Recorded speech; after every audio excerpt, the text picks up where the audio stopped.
حضرت خواجہ ویسے کرنی کا نام آئے تو نگاہیں ادب سے جھک نہیں جاتی. ایمان سے بتائیں خواجہ ویسے کرنی کے ساتھ کسی کی رشتہ داری ہے؟ کوئی آدمی ہاتھ تو اٹھائے کہ جی میرا شجرہ نسب ان سے ملتا ہے، کوئی رشتہ داری؟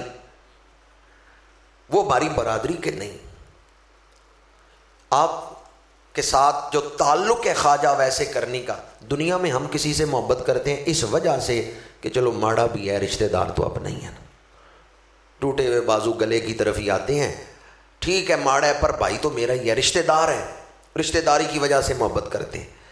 کسی سے ہم محبت کرتے ہیں خوبصورت بڑا ہے، دیکھا محبت ہو گئی. خواجہ ویسے کرنی کی زیارت کی آپ میں سے کسی نے؟ پھر محبت کیوں کرتے ہیں؟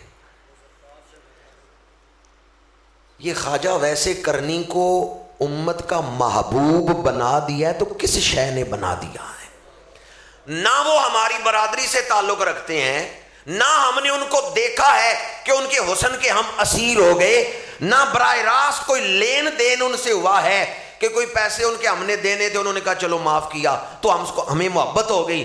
براہ راست کوئی معاملات بھی ہم نے ان سے نہیں کیے، پر کیا وجہ ہے خواجہ ویسے کرنی کا نام آتا ہے نگاہیں ادب سے جھک جاتی ہیں، خواجہ ویسے کرنی کا نام آتا ہے دل میں محبت پیدا ہو جاتی ہے؟ صرف ایک سبب ہے، انہیں اللہ کے رسول سے محبت ہے. جسے حضور سے محبت ہے ہمیں اس کے ساتھ محبت ہے.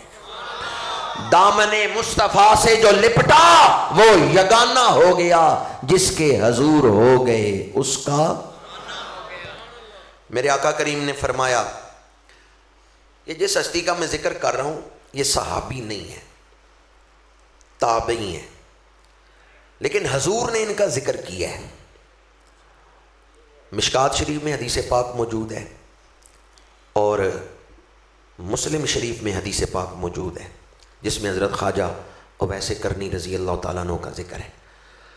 اب ایک سوال ہے کہ حدیث کی کتاب کا جو موضوع ہے وہ تو حضور کی ذات ہے، قول رسول، فعل رسول، تقریر رسول، وہ حدیث کی کتاب میں بیان ہوتی ہے. خواجہ ویسے کرنی کا ذکر حدیث کی کتاب میں کیوں آیا ہے جبکہ ان کی ملاقات بھی حضور سے نہیں ہوئی؟ اور خواجہ ویسے کرنی تابعی ہیں، پھر ان کا ذکر حدیث میں کیسے آ گیا، مسلم شریف میں، مشکات شریف میں؟ سبب یہ ہے کہ حضور نے ان کا ذکر فرمایا ہے، وہ مذکور رسول ہیں. خواجہ ویسے کرنی کون ہے؟ جو حضور کا ذکر کرے وہ بڑا خوش نصیب ہے، تو جس کا ذکر خود حضور فرمائے. حضور کو محبت ہے خواجہ ویسے کرنی سے، اس لیے حدیث کی کتاب میں خواجہ ویسے کرنی کا ذکر آ گیا ہے. حضور کے دل میں محبت ہے تو حضور نے ذکر کیا نا خواجہ ویسے کرنی. کوشش کریں کہ محبوب کے دل میں محبت پیدا ہو جائے. وہ کم نصیب ہیں جو قرار تک نہ پہنچے، در یار تک تو پہنچے، دل یار تک نہ پہنچے. کئی لوگ مکے جاتے ہیں، کئی لوگ مدینہ شریف جاتے ہیں، پر در یار تک تو پہنچے، دل یار تک نہ پہنچے. در یار تک تو پہنچے، دل یار تک نہ پہنچے. دل یار تک وہ پہنچتے ہیں جن کے دل میں حضور کا ادب ہوتا ہے، حضور کی محبت ہوتی ہے. خواجہ ویسے کرنی رہتے یمن میں ہیں، محبت حضور سے کرتے ہیں، اور ان کی محبت کا یہ کمال ہے کہ میرے آقا کریم یمن کی طرف چہرہ مبارک کر کے گریبان کھول کے فرماتے ہیں مجھے اس طرف سے رحمان کی خوشبو آ رہی. مدینہ شریف سے آپ منہ کریں نا یمن کی طرف تو راستے میں مکہ بھی آتا ہے، راستے میں مکہ بھی آتا ہے، پر حضور کیا فرما رہے ہیں؟ مجھے یمن سے رحمان کی خوشبو آ رہی. کیا مطلب ہے؟ کعبہ شریف اور فضائے مکہ میں بڑی برکتیں ہیں، پر جو مومن کے سینے میں اللہ کی معرفت ہوتی ہے نا وہ دیواروں میں نہیں ہوتی. حضرت خواجہ ویسے کرنی کا ذکر حضور نے کیا، ان کی محبت کو بیان کیا، اور حضرت فاروق اعظم رضی اللہ تعالی عنہ کو مخاطب کر کے حضور نے اپنا جبہ عطا کیا اور فرمایا جب اویس سے ملاقات ہو تو اویس کو میرا سلام دینا اور کہنا میری امت کے لیے بخشش کی دعا کریں۔ کس صحابی کو حضور نے حکم دیا ہے؟ حضرت، ذرا حضور کا علم دیکھیں، حضرت صدیق اکبر کی ڈیوٹی نہیں لگائی، حالانکہ پہلی خلافت تو حضرت صدیق اکبر کی، لیکن حضور نے خواجہ ویسے کرنی تک سلام پہنچانے اور جبہ پہنچانے کی ڈیوٹی لگائی تو حضرت فاروق اعظم کی۔ حضرت صدیق اکبر کی ڈیوٹی کیوں نہیں لگائی؟ حضور جانتے تھے وہ خلافت فاروقی کا دور ہوگا جب اویس آئے گا مکے حج کرنے کے لیے اور عمر کی ملاقات ہوگی۔ میرے آقا کریم کا علم دیکھیں کہ حضور آئندہ آنے والے حالات کو دیکھ رہے ہیں۔ حضرت سیدنا فاروق اعظم کا دور خلافت ہے، آپ مکہ تشریف لائے ہیں، حاجیوں کا اجتماع ہے حرم پاک میں، اور آپ فرماتے ہیں تم میں کوئی یمنی بھی ہیں؟ کچھ لوگ کھڑے ہوئے، فرمایا بیٹھ جاؤ، اگر کوئی کرن کا رہنے والا ہے تو صرف وہ کھڑا رہے۔ ایک شخص کھڑا رہا۔ آپ نے فرمایا کیا تم اویس بن عامر کو جانتے ہو؟ ان کا اویس میرا رشتہ دار ہے، میں جانتا ہوں اویس کو، اویس حج کرنے آئے ہوئے ہیں، ہم سواریاں مکے سے باہر کھڑی کر کے آئے ہیں، اویس ہماری سواریوں کے پاس ہیں، وہ اونٹوں کو چرا رہے ہیں اور ہم لوگ آ گئے ہیں مناسک ادا کرنے، ہم واپس جائیں گے تو اویس آ جائیں گے۔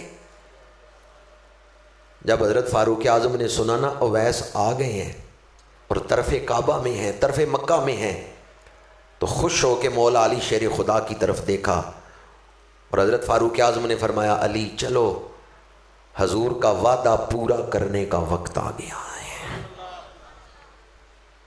جبہ لیا ہے، حضرت علی شیر خدا کو ساتھ لیا ہے اور گئے ہیں خواجہ اویس کرنی کی ملاقات کے لیے۔ ایسے بھی تو ہو سکتا تھا کہ حضرت فاروق اعظم کسی نوکر کو سواری دے کے بھیجتے، 2-3 غلاموں کو بھیجتے، جاؤ اویس کو لے آؤ، ایسے ہو سکتا تھا یا نہیں؟ خود کیوں گئے ہیں؟ مقام کس کا بڑا ہے، حضرت فاروق اعظم کا یا خواجہ اویس کرنی؟ مقام کس کا بڑا ہے؟ 1,00,000 اویسے کرنی بھی ہوں، فاروق اعظم کے سینے کے ایک بال کا مقابلہ نہیں کر سکتے۔ خواجہ اویسے کرنی کا بڑا مقام ہے، پر ایک اویس نہیں، 1,00,000 اویسے کرنی بھی ہوں، فاروق اعظم کے سینے کے ایک بال کا بھی مقابلہ نہیں کر سکتے۔ یہ مراد مصطفیٰ ہے، یہ مراد مصطفیٰ ہے۔ مقام حضرت فاروق اعظم کا زیادہ ہے، پھر یہ خود چل کے کیوں گئے ہیں خواجہ ویسے کرنی کی ملاقات کے لیے؟ حضرت فاروق اعظم نے بتا دیا حضور کے عاشقوں کو خود جا کے ملنا صحابہ کی سنت ہے۔ وہ پھر یہ نہیں دیکھتے کہ رتبہ میرا زیادہ ہے، یہ سنے نا وہاں عاشق بیٹھا ہوا ہے، خود جا کے ملتے ہیں۔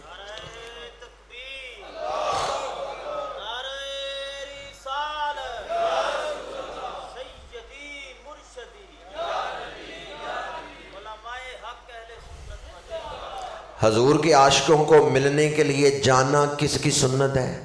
صحابہ کرام کی۔ پھر وہ اپنا رتبہ نہیں دیکھتے، میرا رتبہ زیادہ ہے، اس کا رتبہ چھوٹا ہے، تھوڑا ہے۔ اور حضرت فاروق اعظم کا سینہ بھی عشق رسول سے بھرا ہوا ہے، معمور ہے سینہ، لیکن پتہ چلے نا عاشق بیٹھا ہوا ہے تو کہا چلو چل کے خود ملتے ہیں۔ حالانکہ بلا بھی سکتے تھے لیکن خود تشریف لے گئے۔ عرفات کے قرب و جوار میں ملاقات ہوئی اور دیکھا کہ حضرت خواجہ ویسے کرنی اونٹ چرا رہے ہیں، اونٹ چر رہے ہیں اور آپ نماز ادا کر رہے ہیں۔ کچھ دیر انتظار کیا، نماز سے فارغ ہوئے۔ اب حضور نے کچھ نشانیاں بتائی ہوئی تھیں حضرت فاروق اعظم کو۔ اویس اکثر اپنی تھوڑی سینے سے لگائے رکھتے ہیں، جو تھوڑی سینے سے لگائے رکھتا ہے پتہ چلتا ہے اسے فضول دیکھنے کی عادت۔ ہمارے ہاں عموماً لوگ فضول ہی دیکھتے رہیں گے، گلی میں بھی چلیں گے تو ارد گرد ہی دیکھتے رہیں گے۔ حضور نے جو نشانیاں بتائی تھی نا حضرت خواجہ ویسے کرنی کی، وہ تھوڑی کو اکثر سینے سے لگائے رکھتے ہیں، اور صوفیاء اس کی تشریح یہ کرتے ہیں کہ خواجہ ویسے کرنی دل کی نگہداشت کرتے تھے، ذکر میں مصروف رہتے تھے۔ دوسرا حضور نے فرمایا جب وہ نگاہ اٹھائیں گے نا تو آنکھوں میں سرخی زیادہ ہوگی. قرآن کی آیت پڑھیں گے تو رو پڑیں گے, قرآن کی آیتیں پڑھتے ہوئے روئیں گے. 2 چادریں لی ہوئی ہوں گی پر چادریں بھی پھٹی ہوئی ہوں گی, ان کو پیوند لگے ہوئے ہوں گے. ملک عشق کے سلطان ہیں پر ظاہری حالت کیا ہے, ظاہری کیفیت کیا ہے؟ مزدوری پہ اونٹ چلا رہے ہیں, 2 چادریں لی ہوئی ہیں, چادریں پھٹی ہوئی ہیں, ان کو پیوند لگائے ہوئے ہیں. قرآن سنتے ہیں یا پڑھتے ہیں تو روتے ہیں. کسی کا ظاہر دیکھ کے ہی فوراً فیصلہ نہ. ہمارے ہاں تو آج کل صرف ظاہر پرستی رہ گئی ہے, ظاہر پرستی. ہم کسی کا مقام اس کے ظاہر کو دیکھ کے متعین کرتے ہیں. پجاروں پہ آئے تو غوث زماں ہے, اور کار پہ آئے تو پیر طریقت ہے. ہمارے ہاں تو آج کل یہ رتبے بھی ظاہر سے ہی مل رہے ہیں. ظاہر دیکھ کے فیصلہ نہ کریں, حقیقت دیکھیں, شریعت مطالعہ کی پابندی دیکھیں, تقویٰ دیکھیں. یہ معیار ہے ولایت کا. حضرت خواجہ ویسے کرنی, باقی نشانیاں تو حضرت فاروق اعظم نے دیکھی موجود تھیں. 2 نشانیاں بس, ایک نام پوچھنا تھا اور دوسرا برس کا نشان ہاتھ پہ دیکھنا تھا. بعض کتابوں میں پہلو میں تھا برس کا نشان, سفید نشان, بعض کتابوں میں ہاتھ پہ تھا. حضرت فاروق اعظم آگے بڑے, نام پوچھا, مسمک, تمہارا نام کیا ہے؟ خواجہ ویسے کرنی نے جواب دیا, عبداللہ. اپنے آپ کو چھپایا ہے. حضرت فاروق اعظم نے فرمایا, ہم سارے ہی عبداللہ ہیں, میں بھی عبداللہ ہوں, تو بھی عبداللہ ہے. مسمک, اپنا نام بتاؤ. حضرت فاروق اعظم سمجھ گئے یہ اپنا آپ چھپا رہے ہیں. مسمک, اپنا نام بتاؤ. انہوں نے کہا, انا راہی, میں چرواہ ہوں, میں اونٹ چراتا ہوں. اب بھی بات کو چھپا گئے. جب انہوں نے دوسری دفعہ پوچھنے پہ نام نہیں نہ بتایا اور کہا انا رائی, تو حضرت فاروق اعظم نے مسکرا کے دیکھا حضرت علی شیر خدا کی طرف, اور آنکھوں ہی آنکھوں میں سوال یہ تھا کہ علی دیکھو یہ اپنے آپ کو کیسے چھپا رہے ہیں. حضرت علی آگے بڑھے اور شیر خدا فرماتے ہیں, اے امیر المومنین مجھے موقع دیں, میں انہیں ظاہر کرتا ہوں. 2 دفعہ سوال پوچھا ہے, 2 دفعہ نام پوچھا ہے نا حضرت فاروق اعظم نے. پہلی دفعہ پوچھا مسمک, انہوں نے کہا عبداللہ. دوسری دفعہ پوچھا مسمک, تمہارا نام کیا ہے؟ انہوں نے کہا نر رائی, میں چرواہا ہوں. اب حضرت علی آگے بڑھے اور ہاتھ پکڑ کے ہلایا, مسمک الذی سمت امہ کا, وہ نام بتاؤ کہ جب ماں کی گود میں تھے تو ماں تمہیں بلاتی تھی. وہ نام کیا ہے جو ماں نے رکھا ہے؟ تو حضرت خواجہ ویسے کرنی نے روتے ہوئے اب دیکھے حضرت علی شیر خدا کی طرف, کہا میں نے تو اپنے آپ کو بڑا چھپایا ہے, پر آپ نے مجھے چھپا ہوا رہنے نہیں دیا. حضرت پیر بلے شاہ قصوری لکھتے ہیں نا, چل بلیا چل اوتھے وسیے جتھے سارے انے, نہ کوئی ساڑی ذات پچھانے نہ کوئی سانو. یہ کہنا تو بڑا ہی مشکل ہے سیلفی کے دور میں کہ نہ کوئی ساڑی ذات پچھانے نہ کوئی سانو.